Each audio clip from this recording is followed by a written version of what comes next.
I'm feeling feisty today, so let's talk about some bookish hot takes. If I hurt your feelings, get a tissue. Starting off strong, smut does not belong in YA books. Yes, by textbook definition, young adult does technically mean someone who's in their late teens, early 20s.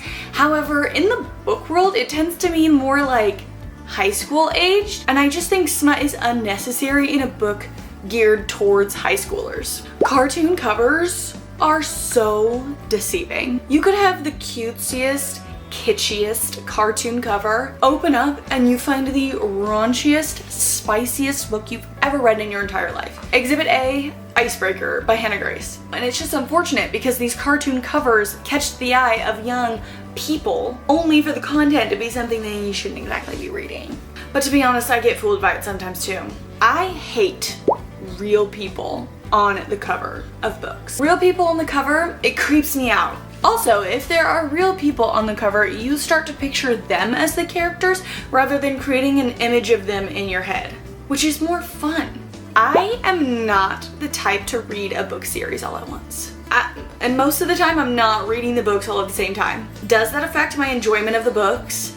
Probably, but I have no interest in changing my reading habits. I think that there needs to be more regulation as to what authors have to disclose about their books in some sort of like trigger warning, content warning sort of situation. I mean, if you think about the other ways that we consume media on the internet and movie and TV shows, all of them have such strict regulations about how they have to notify viewers of what's going on. We have a universally used movie rating system, and the same thing for TV, and there are laws about what kinds of things that the internet has to label as like sensitive content, but there are literally no rules or regulations that apply to physical books. I think that can just cause a lot of issues, and I'm not talking specifically about spice.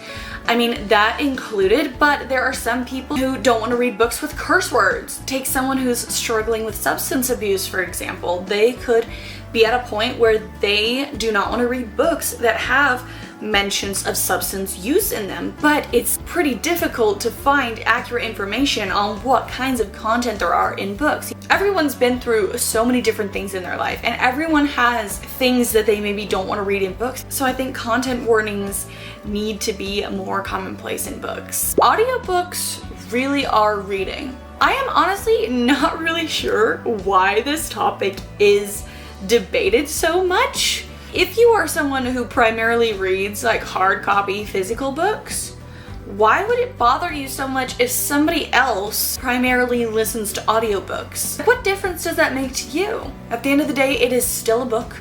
They're still consuming a book.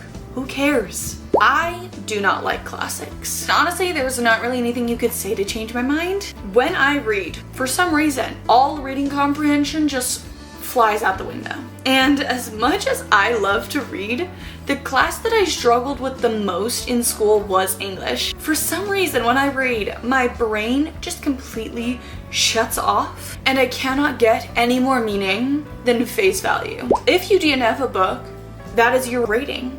Point blank, period. I mean, you can elaborate on why you chose to not finish that book, but if you didn't finish the book, I think it's pretty clear exactly what your rating was. I am such a sucker for a happy ending. And one of my biggest pet peeves in books is when the couple gets together on the last page. One of my favorite parts of the romance in books is when you get to see the couple together actually being a couple. You don't really get to see that if they only just become a couple right at the end of the book. I have started dog-earing my books because I find annotating my books to be just too difficult. But I can dog-ear the pages that have quotes that I want to remember. I used to be very against dog-earing your books, but my opinion has changed. I can and will read multiple books at the same time. Most of the time, I'm reading at least 2 books. One physical book and one Kindle book, because I love to read in bed before I fall asleep. But I don't like having the lamp on and having to hold my physical book. So I use my Kindle because I have a Kindle page turner so I can be all cozy under the covers while I read my book. That's just how it is. Not DNFing books is not a flex. If you know that you are not enjoying a book, I'm not gonna give you an award for continuing to read it. Now, this is something that I'm working on myself. Life is too short to waste your time reading books that you are not enjoying. And I think pushing through when you are not enjoying a book is also a very big contributing factor to book slumps. If a book makes me cry, I'm giving it a 5 stars because I think it is impressive that an author can make me cry with literal ink on paper. And my personal rating system for how I rate my books is purely based on vibes. I'm not judging based on the quality of the writing or the writing style or the language used in the book. It's vibes only.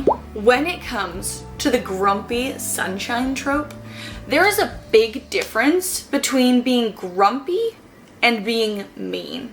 And I feel like a lot of books that are described as being grumpy sunshine, it's just an excuse for the guy to be rude and mean, which just like doesn't make any sense, because then I'm reading the book and I'm like, this is giving more bully romance. Like, he's not being nice to her and I'm supposed to expect that they're gonna fall in love. You can be grumpy and still be polite and courteous towards others. I hate it when a book has a third act conflict, a third act breakup because of miscommunication. It ends with me just being so annoyed at the book, because why wouldn't you just say what's happening? Or when one of the characters runs off without giving the other person 5 seconds to explain what's going on. When there are breakups because of miscommunication, the whole scenario, the misunderstanding, could be solved if they just spoke for 30 seconds. And that's silly. You can still love a bad book. A book does not have to be this beautiful, well-written literary masterpiece for you to enjoy it.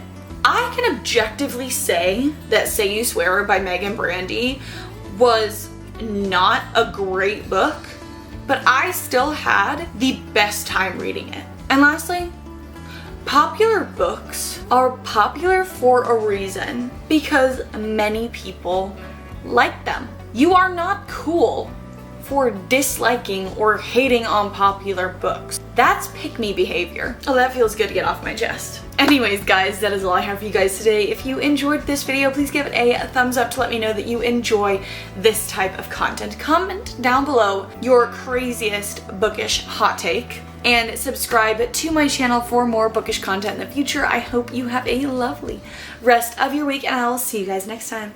Bye.